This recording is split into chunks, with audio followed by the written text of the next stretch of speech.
I got power. Where is the power? Oh yeah, there we go. I got power. Yes. Great, great. So you might wonder why I'm putting these on. Because I'm kind of here alone and I don't have to muffle my sound from anybody, but I wanted to hear myself better. Oh, no, wait a minute. It's not just hear yourself better. I actually just wanted to watch myself hearing myself. And so this video is all about the self, watching itself, hearing itself, and that meta-reflective, contemplative positioning of really witnessing the entire self of all those small selves that becomes a large, capital S self, sometimes referred to as the spiritual self, the source, the cosmic all, the ground of being, even if you go far enough where the self, even the capital self, is like dissolved. Okay. The topic of today is actually about embodied aesthetics. AI is what I'll call it on the video, just to catch a little bit more attention. AI is pretty hot stuff these days. So embodied aesthetics, intelligence, or aesthetic intelligence. Well, why am I starting with a little bit of humor? Trying. Is I'm practicing my PC, which is my professional comedian identity, very shortly, and then I will show a PowerPoint much more serious, of course, although not totally. And the whole idea of putting these on was to start with a joke. And the joke is on me, obviously.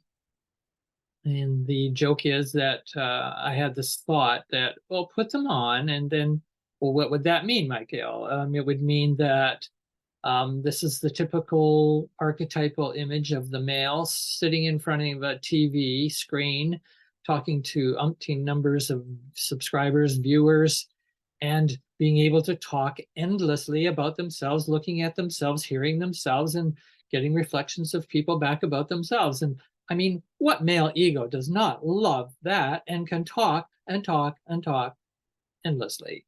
So I had to come up with a cure that these were part of a cure. And the cure is, here's my subscription for Dr. Fisher, doctor, artist, intellectual, etc. The subscription or prescription, the prescription is that you put these on, I put these on when we think somebody has told us or we think we're talking too much, right? Maybe somebody told you, maybe it's your partner, you know, always, you talk too much. Well, you put them on, and the treatment is that during the day, you put them on at night, but that's what I meant when you go into bed. You sleep with them, okay? No, not sex, you just sleep with them.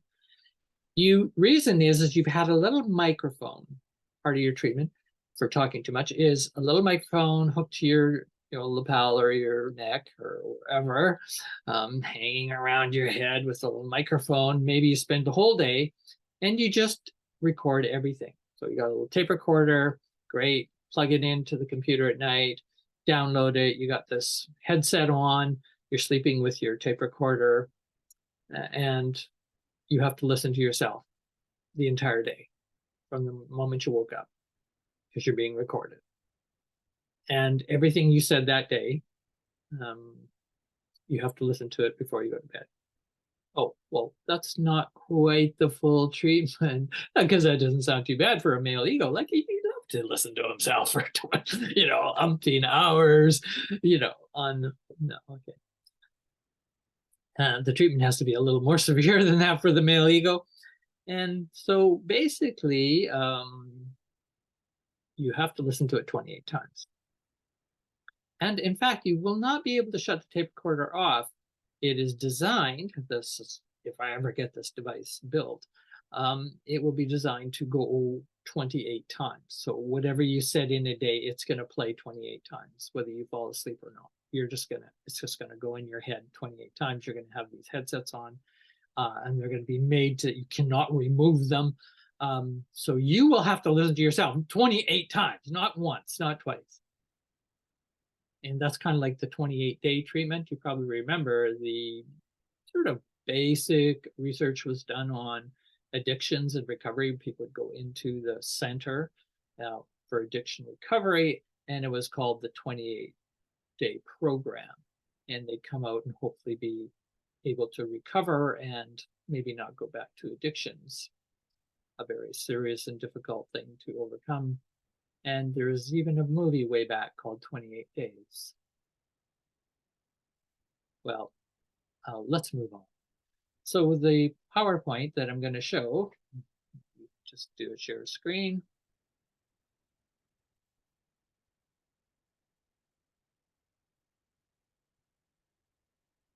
Get my PowerPoint up.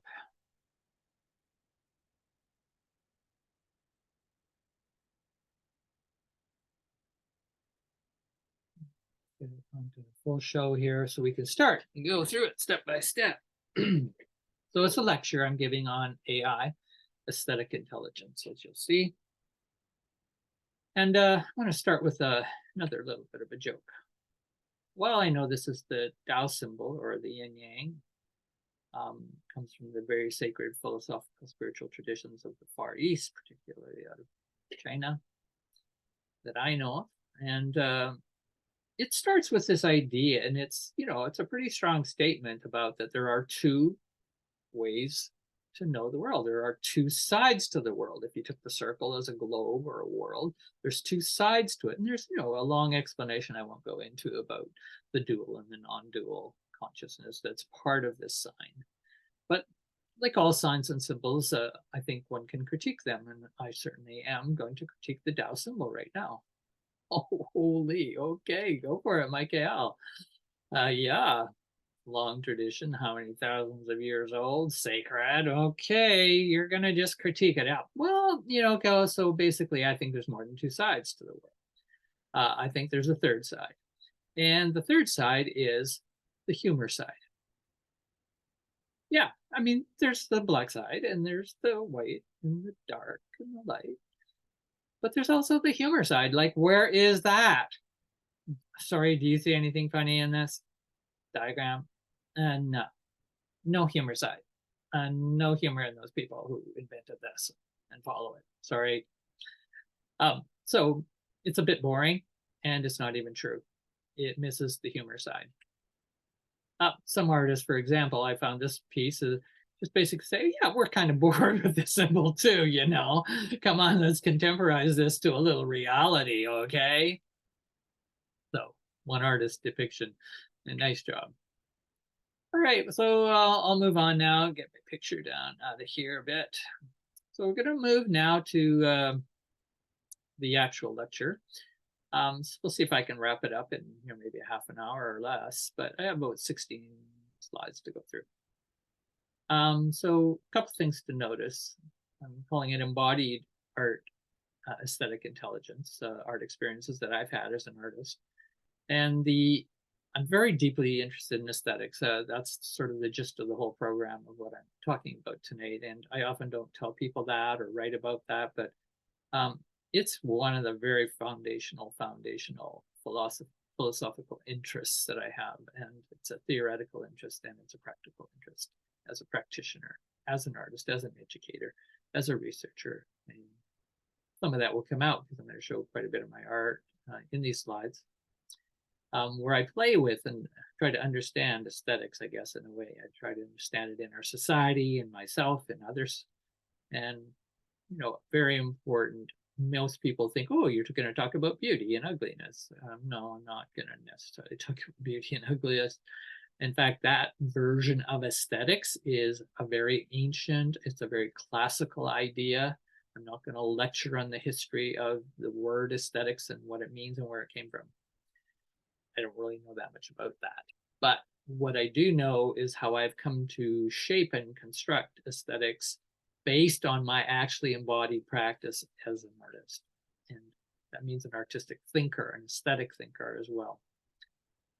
So that's why embodied is there. There are real practices. So let's look at this gray screen, this front image. I had quite an interesting little idea that was an aesthetic idea of how do you start with a PowerPoint presentation on a lecture about aesthetics, and it ought to be somewhat aesthetic, right?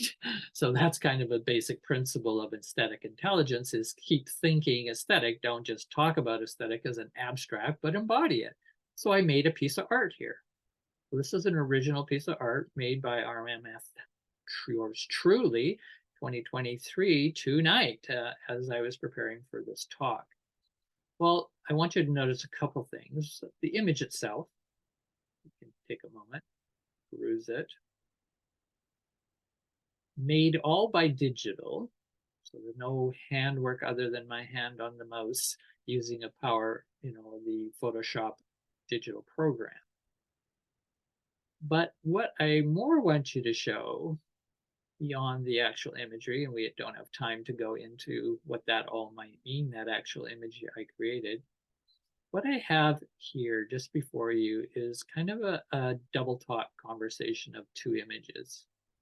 That may not be obvious at first, and I think that's what's so interesting about it. It's not obvious, and that's very much part of aesthetic intelligence. A higher developed aesthetic intelligence is you're working with things that seem familiar or maybe kind of even ordinary, but there's something more profound going on. And so you can either notice it, you can talk about it, teach it, or you can even show it and demonstrate it as an inquiry.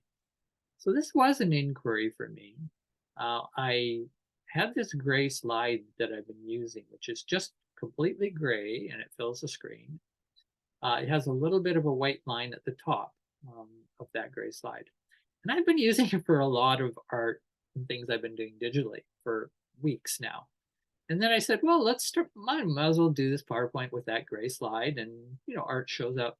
If you're going to insert art, it looks pretty nice on gray. That's just a general aesthetic. A lot of people use that in the art industry, etc.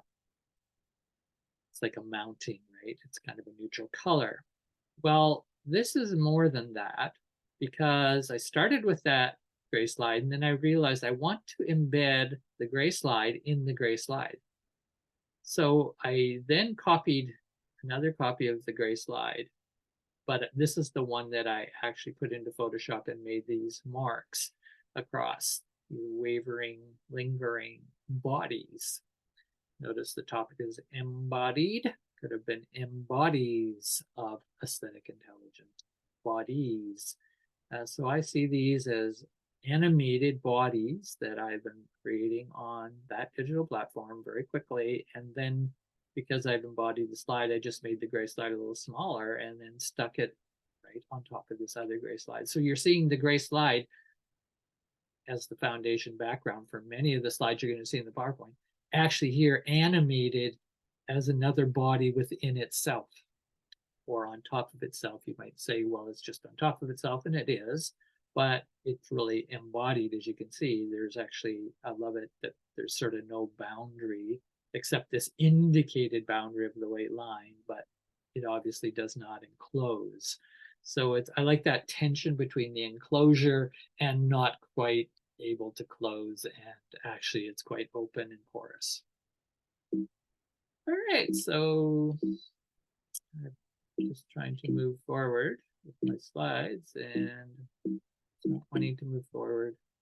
Let's see if I click on it that way. Okay. So AI is aesthetic intelligence, and that's part of the joke. I wanted to capture people's attention, right, by AI. All right, let's move on to my first art piece as part of the demo of the lecture. Without going into super fine detail, because I could talk way too long on just this art image I made recently called Salmonid Ritual. Salmonid is the Latin name for salmon. And you can see there's a theme in this picture of a drawing, and actually up this top part here says salmon drawing. And obviously there's a salmon from a photograph I found under the water, spawning. So that all gets interesting. There's reproduction going on. There's also the possibility of extinction. So we've kind of got birth and death because the salmon die after they breed, right? So I love that juxtaposition of life and death. And is there anything humorous in this, right? The world is not just dark and light, life and death, the Taoist symbol idea. the two worlds, there's a third world. It's the world of humor. And I think we're going to see by the end, I think, that there's going to be a really interesting connection between aesthetic intelligence and humor. All right, before we get there, let's just do a little quick analysis on this image. As I say, too much to go into, but you'll see a grid. So over the real salmon's representation, right, even though I've modified the real by using digital manipulation of the actual photograph of the salmon itself, this beautiful creature. And I then imposed on top of it, superimposed a grid from a website, which was um, uh, 6 steps. So there's 6 grids, 1, 2, 3, 4, 5, 6. And they're actually numbered in there as well, but you can't see it completely.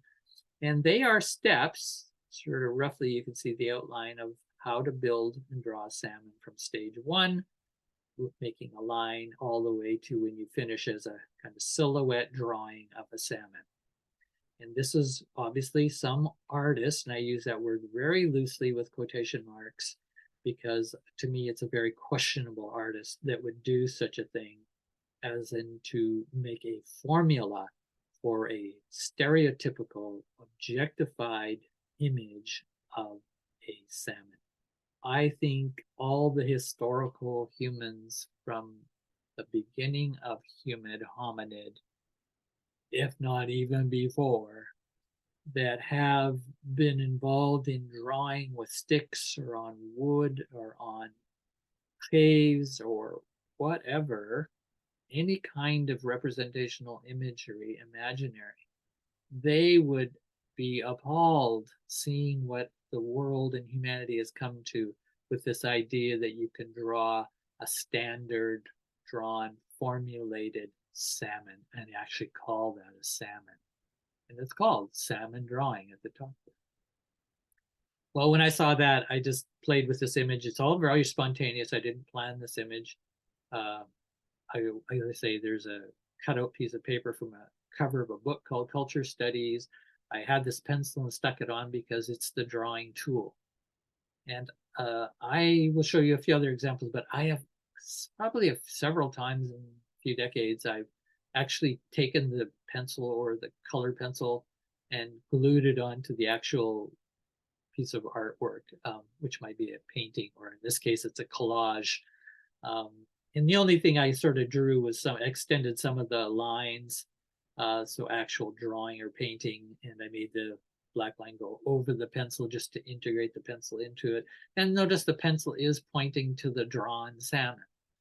So all of those are, again, like a meta reflection, right, on drawing. And is drawing really creating something here that's useful? Like I said, I think that's the humans before modern and civilization, let's just put it that way, would be appalled that you would call that a drawing of a salmon.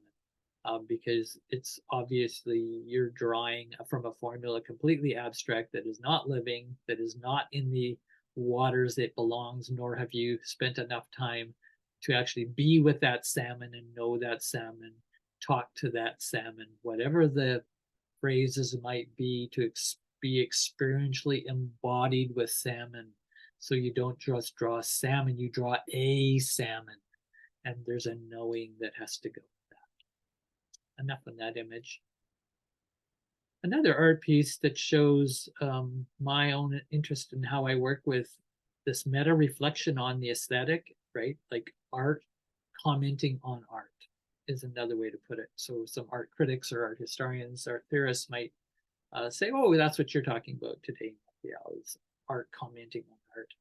And that sort of is true, but I find that actually very sort of intellectual and a little bit dry and dead. So let's embody and see what's actually going on. So I started this art piece not knowing where to go in the series I was working on. And that last piece is also from the Cowichan River Valley series, where I spent, several many days, hours there. And then I was inspired by those experiences to come back and do this art series. So I'm just showing a few samples from the Cowichan River art series. You can see where it went, right? Started with this little spotch of blue paint from this tube, which is ultramarine blue, and I just bought that tube the day before. I was curious to test out its color. I wiped it across a piece of white paper just to see what it looked like, and I loved that little color, and I loved the shape and the texture. I loved everything about it. So I saved it and then ended up putting it in this collage art piece. And again, I cannot go into all the details of this piece. It would take quite a while to talk about it. A piece called Separations. But you can see again, I'm putting actual art materials, right, in the kind of more raw form, or at least closer to the raw. And even though it's produced from the paint to then in the tube and manufactured and has all of it, the symbolic, lettering and text, and costs a lot of money to buy that tube. Unbelievable amount these days, how expensive it is. But it also has this funny word on it, professional. Liquitex is the company, professional heavy body acrylic. So there's my body embodying the aesthetic, and professional, I think, is just this fun joke of, well, is this a professional piece of art, Michael? Come on, it looks pretty childlike. Well, I will say this whole series, The Couch in River Valley, is actually produced by me acting out more or less about a 10 or 11, 12-year-old, 13-year-old. I don't know why that happened. It just, I got into this really kind of teenage aesthetic, let's call it that way in quotes. Right, next image from that same series I thought was relevant to my talk, and we're going to now drill down to my critique, my aesthetic critique, my philosophical critique of aesthetics, and that will involve art education, and certainly how we educate, socialize our children, and I'm saying us, I'm speaking very generally, but I'm going to speak about mainly the West where I grew up in modern times, postmodern times, some people might call it, in the last 50, 60 years that I've been observing art making. And now I'm 71 years old. I think I have a lot to say about certain patterns of generalizations about how we use and misuse art materials and aesthetics and tools, etc. And really what we're misusing is the consciousness. We're misusing not to develop aesthetic intelligence that well. And this picture is interesting. The photo on the left, which I glued on from a real photo of myself, was in a death pose, curled up, a fetal pose, I should say, but kind of death rebirth. You're not sure quite what's going to happen with the fetus. And I had posed naked out in the lawn in my backyard. And so I used that image as part of this as, I think, a kind of grieving image, but that's just a quick affective take on this. You can make up your own mind. You can read the text or not on the right side. That comes from a spontaneous free write when I was out in the Couch in River Valley with my partner, Barbara Bickle, and we just sit down, we'll walk, sometimes do things, and they'll say, well, let's do a free write right now. That just works with experiences happening. So it's very aesthetically spontaneous and in relation to, and you're actually sitting in the environment that you're writing about in some way, as well as yourself, part of that, the inner and the outer being really not separate. But more what I want to focus on is the image of the drawing that you see, which is from a coloring book page. And I'll just let you just see that for a moment. And I'm going to go into more detail on the next piece. So that particular piece is called Pondering Education, same series, just recently working on. So education keyword here, aesthetic education, what's happening? Well, let me just start my quick critique of aesthetic education. I'm going to get back to that coloring book page and give you more analysis of it from the actual children that I borrowed that image from in their art making and aesthetic development. So let's just start with a very general critique. This is very simplified, but for way back in the 80s, I discovered a book. I'm not going to go into any detail here on it, and I'm not showing images, obviously, for a reason. I want you to just imagine and think. That's why. You can kind of fill in what I might be talking about. I discovered I was teaching grade 5 and 6, and I had to teach art, and I also taught grade 7 and 8. So I also taught adults at night and in art classes. I just felt art was so important, even though I was teaching many other subjects in that elementary school. with a junior high component. I picked up a book, and it was in a bookstore. Not that I liked it. I picked it up because I couldn't stand it. And I thought, well, I could use it as a teaching tool. Well, right now, I don't know where that book is. It's disappeared over the 30 year, plus actually 40 years since I found it. But it's always been in my mind. And so it's one of the books, and there's many books like this that do the same process. There's many things on the internet that would be very similar if you were to look up how to teach children to draw, something like that, right? Or even adults, drawing color. So I'm interested in the drawing coloring process as an aesthetic working, as a deep aspect, but only one aspect of aesthetic working and aesthetic development. Using that word development very carefully and cautiously. It can be overused and it can be misused.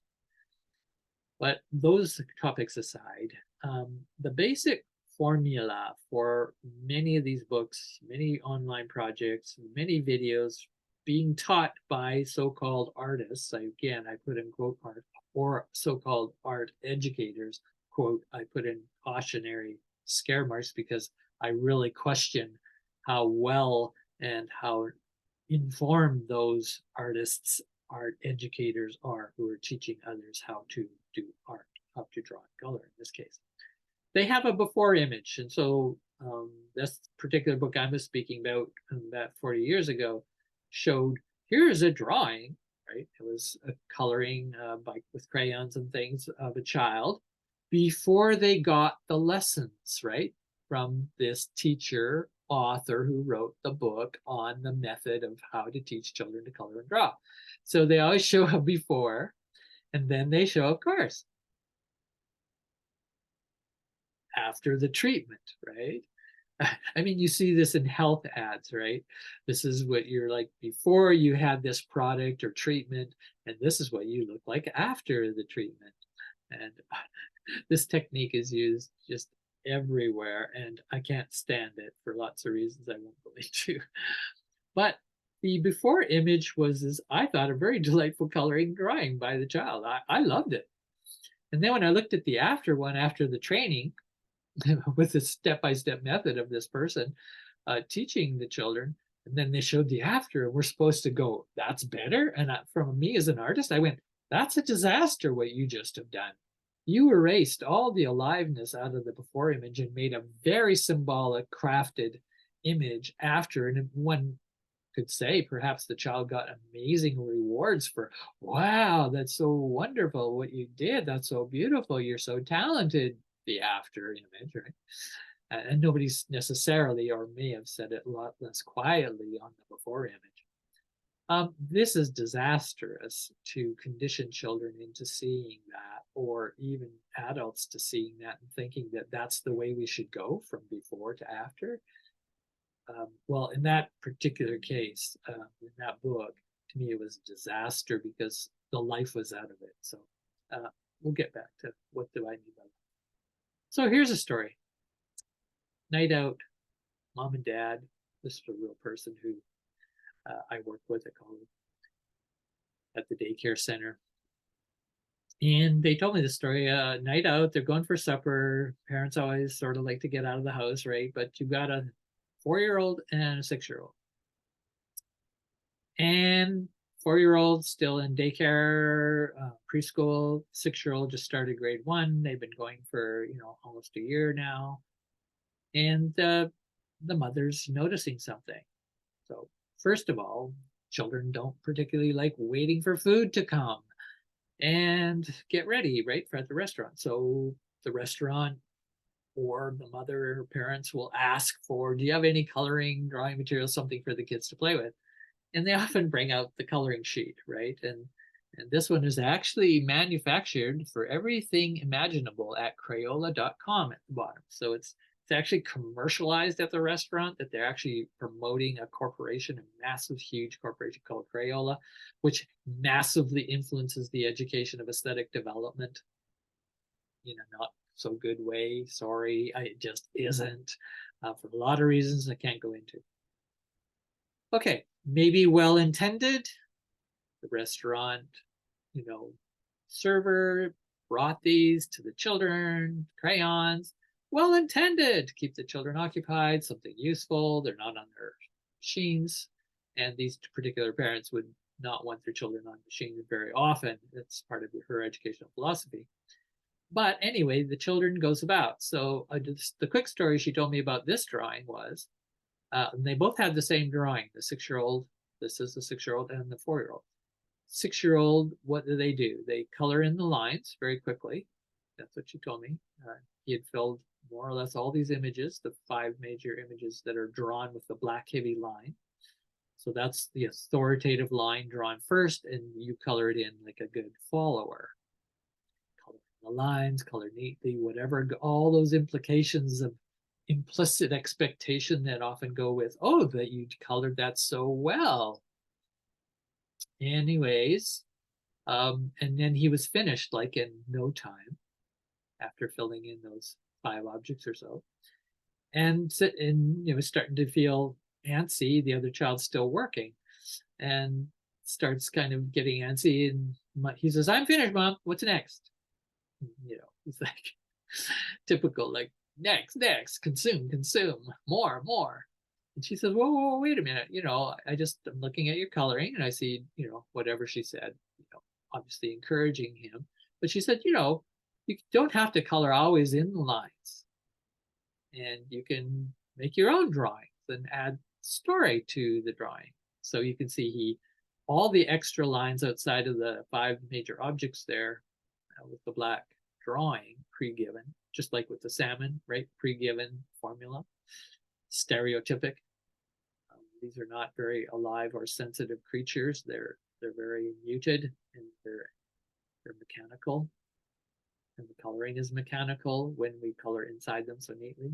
Often we become the machine, serving the machine in a way, conforming and making us a machine-like creature for its world of the machines. Okay, I'm not against all machines.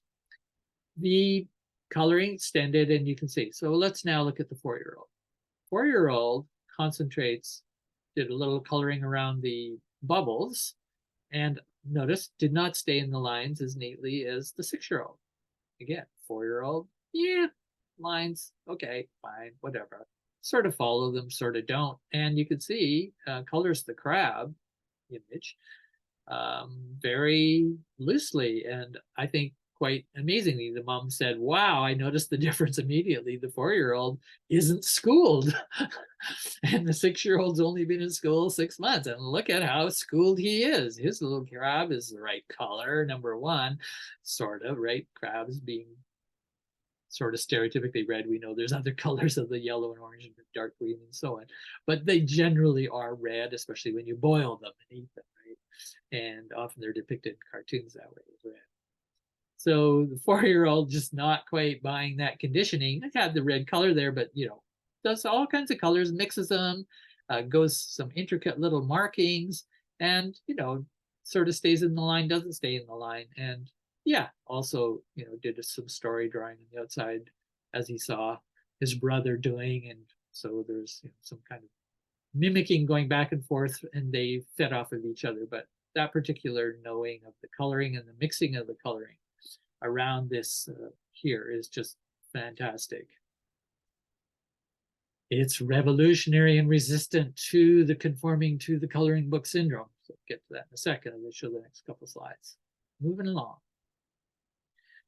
This is my grandson, I think at about 2 years old, maybe 3, exploring new paint pots. And I was with him at the time, and I was making all kinds of comments about him and what would the artist do on this blank piece of paper, right? Not using a coloring book page when he's got these new paint pots.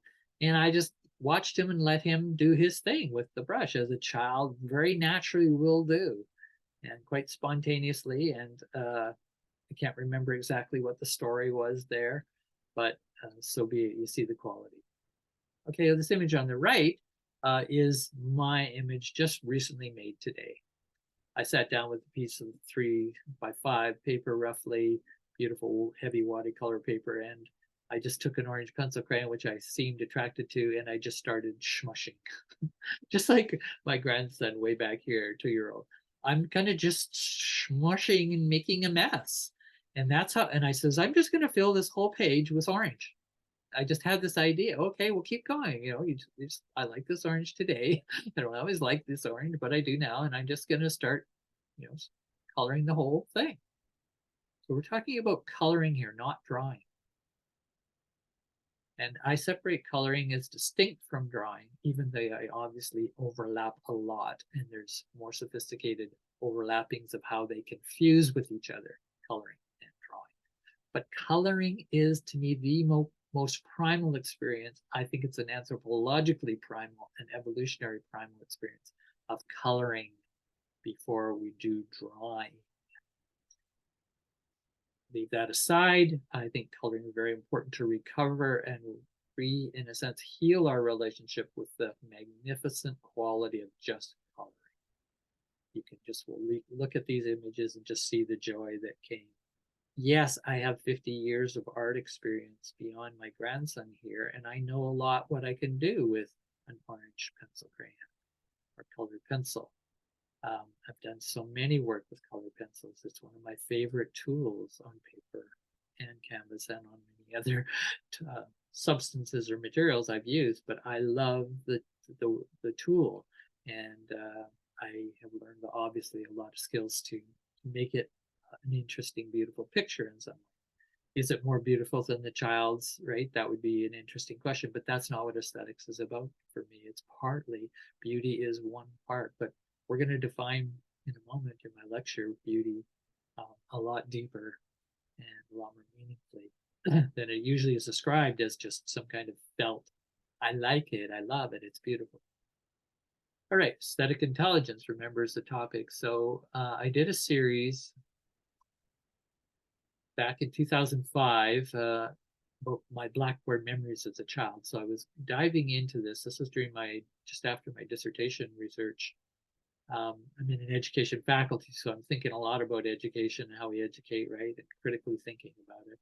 I'm not an art educator or being trained that way. I was more into the philosophy and curriculum design aspects, but I have to be very interested in art and how we do art in curriculum and pedagogy. And so I ended up doing about 30 or 40 pieces on these sort of 9x9 size of I would just paint them completely black. And I began to realize, I didn't think about it this ahead of time, I began to realize I'm working with my phenomenology, my experience of fear in the school classroom and the blackboard as a reflective kind of mirror back to me of my deep psychic memories, unconscious and conscious. So again, most of these images have a spontaneous element, but then I might get really refined, and I use realist painting techniques here to actually copy one of my pencil crayons and a paintbrush I had in my toolkit, my artist studio. But the title of the exhibition is Virology of Technology, a Phenomenology of Educational Weapons of Mass Destruction. I call them educational quote marks because, as I'm saying, the way we do education is not always so great. And in fact, maybe quite the opposite of what we think we want to achieve in healthy, sustainable, sane human beings on a planet where we actually can function ecologically in some harmony with the world. Longer story, but you can see, I think we get off track as human beings in that training in this modern society, the West. As I said, that's where I'm focusing on. That's my lived experience. That these become weapons when we finally give them. And I did another piece with a piece of chalk and a wax crayon. It was a pink wax crayon and a piece of chalk against the same black background. So that was my more youthful, earlier years when chalk and crayons were part of our tools, and I'm calling now weapons of mass destruction because of what they can do in creating our imagination or not creating our imagination and becoming tools and weapons for the machine, as I said, the mechanical worldview, the dominating worldview that is quite destructive beyond quite being very much a euphemism. Anyway, it's kind of fun. And where's the humor in all this? Well, there's sort of a humor in it because, Laurentian colored pencil crayons, when I first got them, were just like, whoa, what a step up from the wax crayons. But I loved wax crayons too. And I remember the step up to pencil crayons, and then you sharpen them, of course, and then you sharpen them too much, they keep breaking, and it takes you a long time to figure out, you know, um, so to me, there's a lot of humor in these, and the point, of course, being so pointed, and all the things that you can do with pointed pencils and poking girls in the back or whatever. Okay, enough of that. All right, let's move on to 1984. I now have an education degree. Have a few degrees before that in environmental ecology and so on. But got my education degree, wanted to teach, wanted to think about how to teach art, because I actually had to teach art courses, and I wanted to have a deeper awareness in the people that I taught art to, whether that's children or adults. And so eventually, with a lot of years of reading and thinking up to in 1984, a really serious geek myself, reading from all kinds of areas: philosophy, science, anthropology, sociology, and so on, psychology. I was studying certain kind of patterns in what I was reading about the way people talked about what they called a mechanical worldview or an organic worldview, something like that. And on the left are two drawings of a mechanical approach to drawing and coloring, and the right is a organic, more organic. D-ness there, D being the most organic, gestalt, holistic, integrated model. You can just read as you're looking at the slide here how I gave the formula of how to create these. And I asked people in workshops, would you try drawing this? And I showed it to my children in grade 5 and 6. I showed it to my own children when they were 8, 9 years, 10 years old, and they began to see the difference between how you can just take the question. That was the original thought experiment behind this model. If I was a creator, if I was God, how could I create a form? And I said, well, let's take a basic form like a rectangle shape. Like, okay, using a coloring and drawing method. And let's just say if you have a crayon and a felt pen at this point.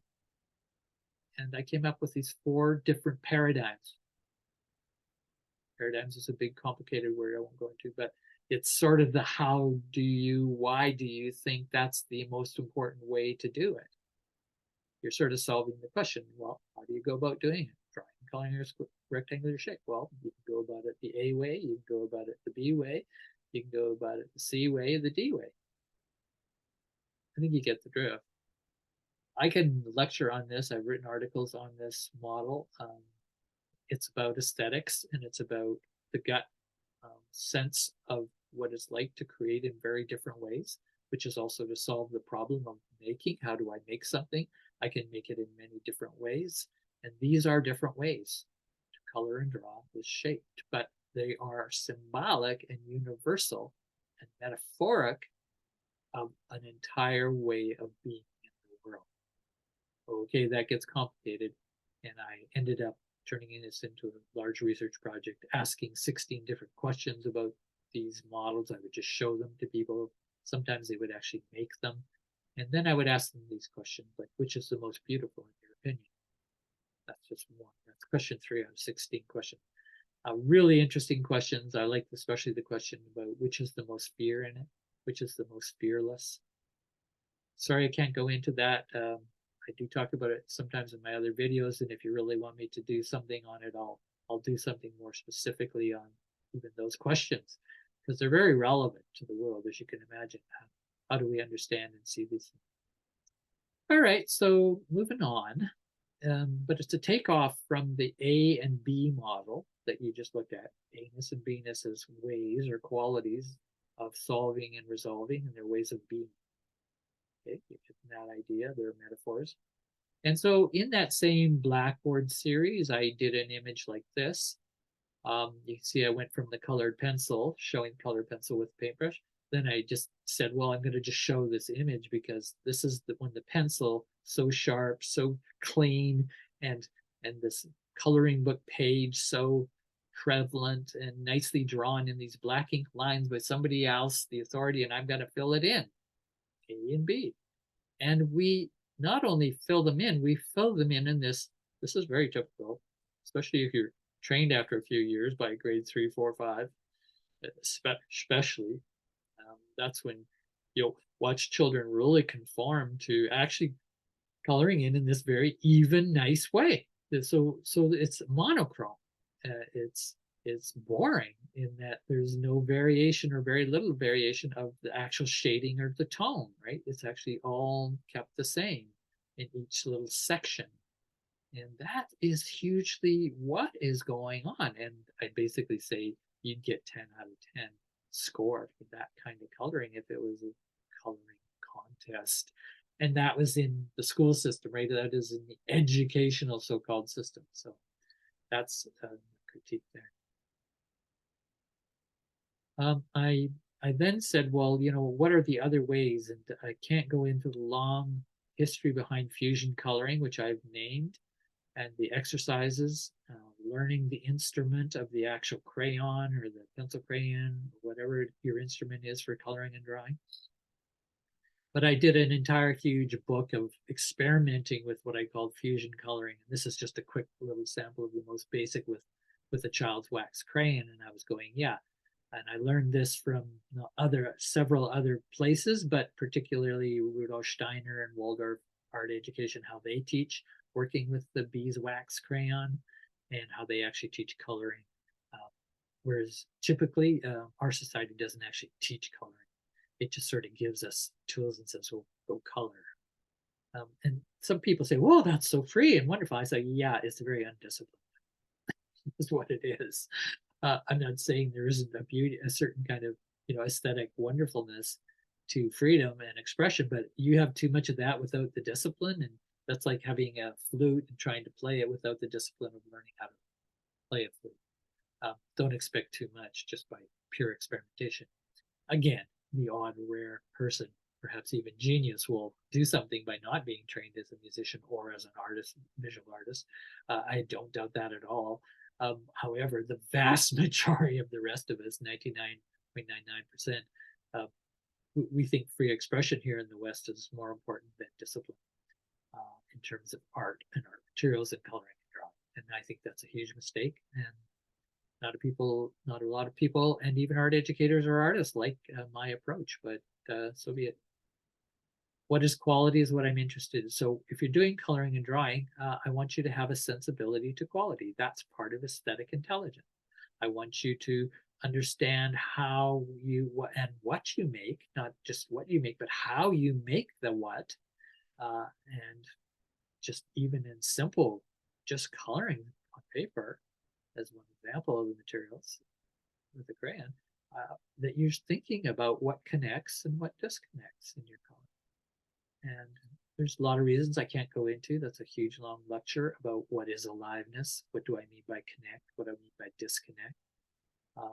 But I'm really looking at healthy coloring and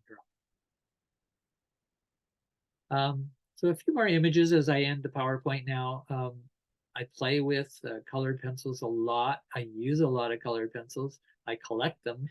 And I've even done talks on coming to appreciate the colored pencil for what it is and all the different ways we can think about how it becomes art. So here is kind of a meta reflection on I'm making an art image of the pencils themselves. And the pencils are making a kind of art image, but they're actually not coloring. So it's kind of like constrained, right? Here, this is not the free expression of the crayon in hand, right? Where the child or the person can just be this creative expressive with the crayon. That's part of the weapon of mass destruction problem I mentioned. Not all bad, but a lot of problems with it, as I've sort of pointed to when you have these weapons, tools, instruments, you can call them different things. And here I'm just showing them in restraint, that self-expression of those and in hand is not necessarily all of what a colored pencil is about.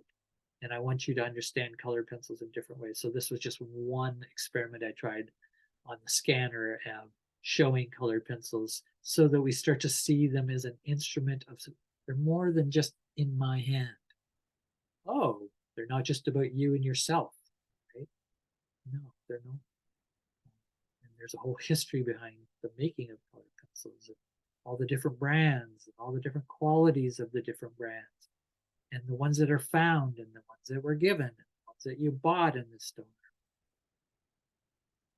So a later image that I did is this one here, in a piece of bark here that I collected with these holes drilled in them by a woodpecker. And it happens to be Seraphicus rubra, which in Latin, in normal language, that is the red-breasted sapsetter, a type of woodpecker species that drills these holes and collects sap and nutriment from them, and a lot of other creatures collect that sap from those holes as well. So it's a very industrious, beaver-like industrious creature in nature. And I've been watching those out at the Cowichan River Valley, and I'm studying them now and studying their holes in bark. And of course, you can see there's moss growing on them. This is a very old drill site, feeding site, drill site. But they're very profound to look at. And at one point, I brought a sample home and then ended up saying, oh, I could stick my colored pencils in those holes. And then I thought, oh, no, is that a piece of art? Well, yeah, it is. And what does that mean? Well, again, that would be a whole other topic of us to do an interpretation on this, and your understanding of maybe what I'm working with here. Some of it's just completely unconscious. I don't really know what I'm doing. The last few slides, I show that I'm capable to be a realist type painter, and I'm also playing with realism and non-realism, and as this particular setup, I called them evocative object 516. I haven't done 516 evocative objects, but I have done probably 30 or 40 evocative objects, and I just give them different numbers sometimes. These are the attempt to not say it's a bird painting, it's an evocative object. And I'm trying to get people out of seeing painting I do because I love birds so much. And I was a wildlife realist painter and made a living for many years in the 80s. That I'm interested in how can I still show my love and be part of my love of understanding and connection to the birds through this fine approach to painting. But then also, as you see, it's very detailed here, many layers, and then as you drift backwards, it gets less and less detailed to back here, it's hardly any detail. It's just one little bit of flush paint. So I'm working with letting detail, and then I leave out, I take out, I minus, and then I make a splotch across the minusing. And this is a process I call minusio, M-I-N-U-S-I-O, minusio, a word I made up to indicate that through minusing, and I even minus the name of bird, I minus the name of this is a buried thrush in scientific terms. I'm trying to build an aesthetic experience you can have as a viewer of this painting that does these words, these concepts and abstractions and science does not get in the way of you having a deeper aesthetic experience of this painting, of this being, of this particular individual evocative object. To evocative means, whoa, awestruck. I saw it in my binoculars in the forest. The sun was hitting it. I said, I got to go home and do a painting of it. I don't want to do realistic wildlife painting anymore. That's the point, because everybody just goes, oh, that's a beautiful picture of a buried thrush. They'll pay big bucks for it. I go, yeah, I'm not interested in that. That's not aesthetic development. That's not aesthetically intelligent. That is market intelligence. Don't have time to go on and on with these pieces. As I say, I'm wrapping up the last few. 2020, I did a series when I was at the daycare center, artist in residence, and you can see working again with the evocative object. And then I added, you can see the blackboard coming back into this piece. So this is like, compared to when I did that blackboard series after my dissertation, 2005, this is 15 years later. I haven't given up on bringing back that element of the blackboard and added H's for heron, right? You can imagine this in a classroom or an instructional pedagogical tool to teach children the alphabet. And then part of me is going, oh, I just can't stand that way of teaching. I can't stand the whole image of it for a lot of reasons. although it's also interesting and children might be interested in it, and I'm not completing the painting, it's unfinished. And then there's this orange thing. I just gave you a close up here on the canvas. I painted the actual color. I found it, as a pastel, even though I was painting in acrylics. I just found one of these pastels. I said, "Oh, that's probably the color of the bill of the heron." If I was to paint the heron's bill, which I did, and so I find that just kind of interesting to play with, and then it's got the marketing, code on there and universals, and um, I don't know what this is all about, but I'll leave it at that. So to end the show, folks, um, meta reflecting on it. This is an Escher drawing, quite a ways back. I don't know the exact date on it, but it's been around for probably near 100 years, maybe. Escher was a famous etching artist, drawer, and this is one of his etchings, and I love it because he's he's really drawing the hand of the artist drawing, and the other hand in this drawing is drawing the other hand. It's drawing each other. At least it's drawing the other image.